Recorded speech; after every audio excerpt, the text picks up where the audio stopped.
Salamat. Sabi ko maupo ka. Hindi pwede, Beto. Kahit papano, mabuti pa itong si Abril. Alam ang lulugaran niya dito sa bahay. Dahil mahina siya. Pero sinabi ko nang poprotektahan ko siya. Alam mo, matagal mo na siyang inaalipusta at tinatratong pinakamababang kasambahay. Pero ngayon di na pwede yun. At sino ka naman para kontrahin ang mga utos ko dito sa bahay? Ako lang naman ang asawa ng anak nyo. Ang magpoprotekta sa kanya sa kasamaan nyo. Ibang klase talaga yung ugali mo. Isa kang hampas lupa! Nagalit tuloy siya. Manahimik ka. Umupo ka at kumain kasama ko. Pagsilbihan nyo siya.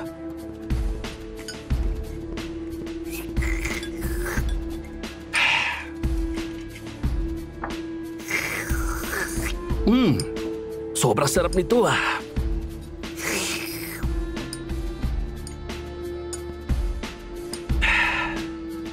Kain na, prinsesa. Sobrang sarap ng soup na ginawa nila.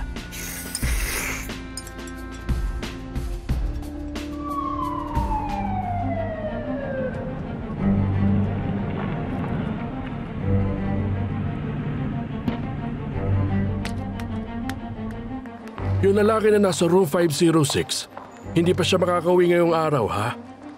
Meron pang kailangan gawin sa kanya at kailangan ituloy ang gamot, Julieta.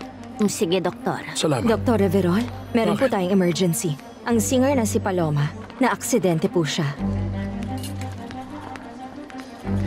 Dalhin niyo na siya kaagad sa emergency room. Bilis!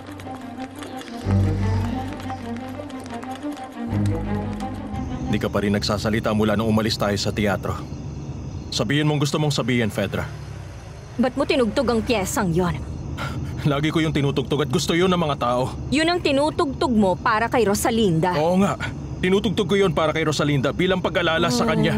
Bilang paghingi ng tawad dahil akala ko siya yung isang babaeng yon na pumalit sa nararamdaman ko para sa kanya. Kalokohan! Tinugtog mo yon dahil alam mong nandun si Paloma Durante sa teatro. Nandun siya dahil ikaw mismo nagpadala ng imbitasyon.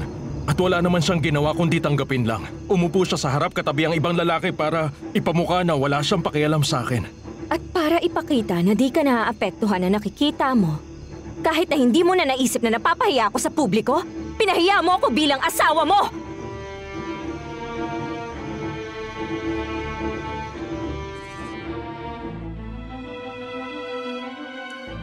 Ano nangyari? Nasagasaan ng kotse. Nilagyan ko po siya ng neck brace sakali may bali siya. Doktor... Doktor...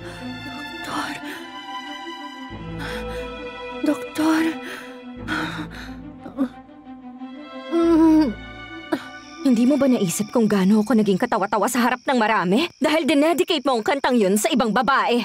Nawawala na talaga tayo ng respeto sa isa't isa, Fedra. Isa pa, wala ko sinabing inaalay ko yun sa iba, kundi sa babaeng minahal ko. Alam mo, alam naman ng lahat kung sinong tinutukoy mo nung binanggit mo yung tao na pinakamamahal mong babae sa buong buhay mo. Alam ng lahat na patay na ang una kong asawa. At si Paloma Durantes, umaasa na lang ako na maintindihan niya na naakit lang ako sa kanya dahil magkamukha sila. Ang paghahanap ko sa nawalang pag-ibig na yon, totoong pag-ibig, nag-iisang pag-ibig. Yung pag-ibig na sigurado ako na hindi mawawala kahit kailan dahil Fedra, walang kahit sino ang makakabura ng pagmamahal ko para kay Rosalinda. Wala.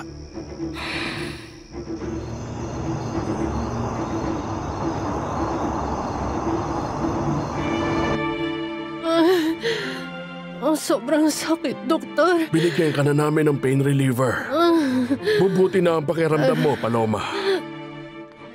Paloma? Bakit Paloma ang tawag niyo sa akin? Dahil, yun ang pangalan mo. Hindi po, Doktor. Kilala niyo ako, hindi ba? Aray, hindi ako si Paloma.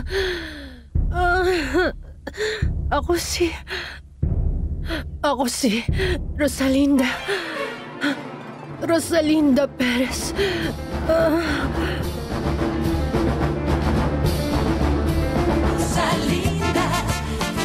Rosalinda.